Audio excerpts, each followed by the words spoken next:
estamos de regreso en su programa AM. Recuerde nuestras redes sociales, AM por GB en Instagram, en Twitter, AM-por GB. Hoy estamos hablando de malaria o paludismo y ya vamos a ver qué dicen nuestros televidentes en redes sociales.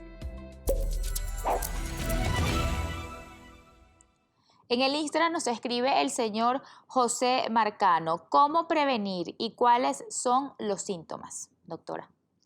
Fíjate, ¿cómo prevenir? Ya lo conversamos, tenemos que evitar que nos piquen los mosquitos. Una de las cosas es nuestra protección personal. Tenemos que utilizar en los sitios donde sabemos que hay transmisión de paludismo, ropa de mangas largas, de colores claros, no salir a la calle cuando esté en las horas de las avanzadas de mosquitos, que son el amanecer y el atardecer. Tener telas metálicas en las ventanas, dormir con mosquiteros, utilizar repelentes de insectos, tratar de matar todos los mosquitos que veamos en la casa y alrededor de la casa con insecticidas, repelentes, todas esas cosas que se consiguen más o menos hoy en día en nuestro país. Tener muy limpios la casa y los alrededores de la casa. No guardar floreros con agua ni plantas de agua. No tener agua emposada alrededor de la casa o, por ejemplo, potes vacíos que pueda caerles agua de lluvia o cauchos viejos o agujeros en el piso donde caiga agua y donde se puedan reproducir los mosquitos.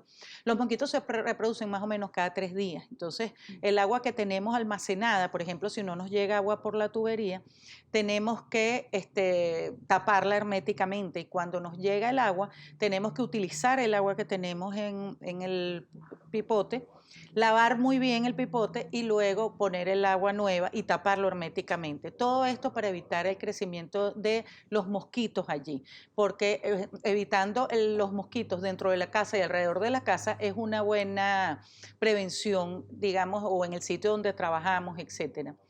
Él también preguntaba por los síntomas. Yo sé que ya lo dijo, pero para repetirse. El más importante es la fiebre. Es una fiebre alta con escalofríos intensos que lo distingue de otras enfermedades con fiebre. Los escalofríos son temblores muy fuertes que siente la persona cuando le está aumentando la temperatura. La fiebre puede llegar a 40 grados.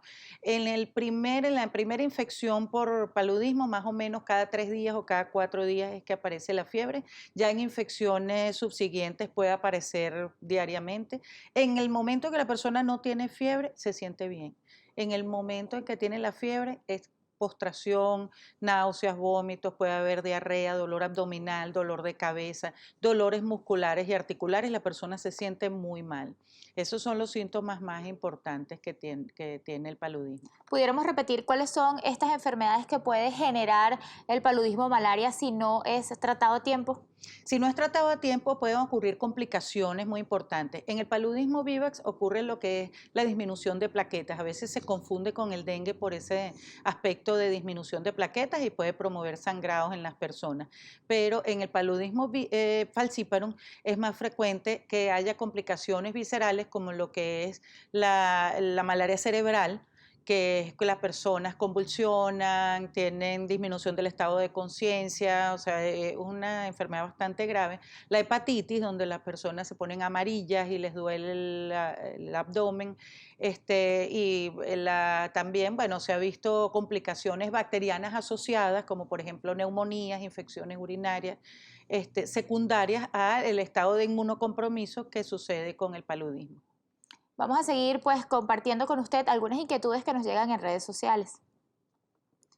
El señor Alejo nos comenta: doctora, ¿es cierto que las personas que han padecido de malaria no pueden donar sangre más nunca en su vida? Bueno, en general lo que se dice es que las personas que han sufrido paludismo, uno tendría que demostrar verdaderamente que no están infectadas en el momento de la donación y como eso es tan complicado, es preferible entonces que las personas no donen sangre, igual como ocurre con otras enfermedades como las hepatitis, por ejemplo, ¿no? Doctora, científicos venezolanos, y lo decía por varios artículos que estuve leyendo en la prensa nacional, han reportado aumento de casos de malaria en los últimos meses.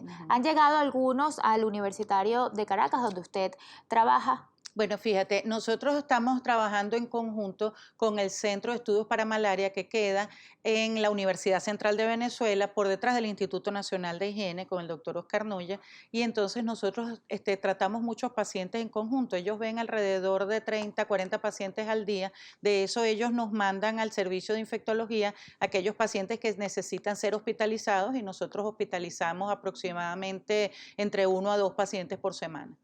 También nos llegan otras consultas en redes sociales, en nuestro Instagram, am_por_gb. Nos escribe Katy: buenos días, a mi hermana le dio malaria en la Gran Sabana. Estuvo delicada, pero gracias a Dios se curó. ¿Existen talleres a nivel nacional para educar sobre este tema? Deberían existir, realmente no estoy en conocimiento, pero sí, por ejemplo, sé que en el Estado Bolívar hay bastante de los mismos médicos y de las organizaciones no gubernamentales que hacen algunos entrenamientos para que las personas sepan cómo es los síntomas de la malaria, cómo se diagnostica, cuál es el tratamiento y sobre todo cómo se previene, pero no a nivel nacional. Yo no tengo conocimiento que a nivel nacional haya ninguna de este tipo de educación que es tan necesaria porque también depende del conocimiento de las personas sobre las enfermedades, que prevengan las enfermedades y que consulten oportunamente a los médicos. Hablábamos de los talleres, que fue una de las consultas que hicieron, hablábamos de las vacunas y ya usted nos explicaba sobre este tema, y jornadas quizás donde atiendan a las personas para saber si tienen paludismo o se descarten otras enfermedades. En el Estado Bolívar. Que es Solo en el Estado Bolívar. porque es el sitio donde más se reportan los casos de malaria, pero en los otros estados no.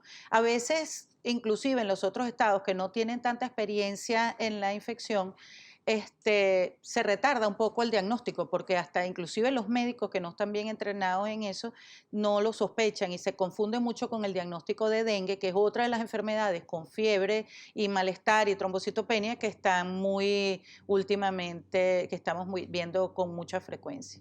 Muchísimas gracias, doctora, por su compañía. Pues esto sí se lo quiero pedir como un mensaje a estas personas que o tienen algún familiar con paludismo, que pueden estar muy nerviosas, que usted nos diga la importancia de un diagnóstico a tiempo y por qué hace la diferencia. Bueno, fíjate, el diagnóstico a tiempo es lo que hace la diferencia entre una enfermedad fácilmente curable y una enfermedad grave que amerita hospitalización, muchas veces terapia intensiva y que puede causar la muerte de las personas.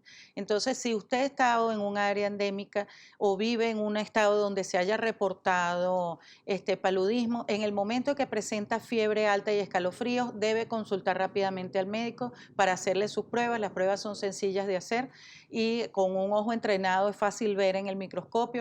Las pruebas rápidas también son sencillas y si usted no consigue quien le haga la prueba, tiene que ir a la capital de su estado o a Caracas a que se le haga su diagnóstico. El tratamiento hoy en día se está consiguiendo un poco más y se puede administrar, es muy efectivo y la persona en la mayoría de los casos se cura.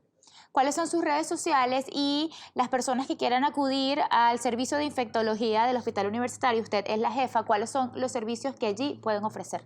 Bueno, fíjate, las redes sociales que yo utilizo son @marulandaeta en Twitter y las redes de la Sociedad Venezolana de Infectología, @SBInfectología, tanto en Twitter como en Instagram, y la página de la Sociedad Venezolana de Infectología, sbinfectología.org. Ahí siempre se cuelgan todas las actualizaciones epidemiológicas, de guías de tratamiento, manejo, información a los pacientes que son importantes para todas estas enfermedades. ¿Realizan algunas jornadas gratuitas allí?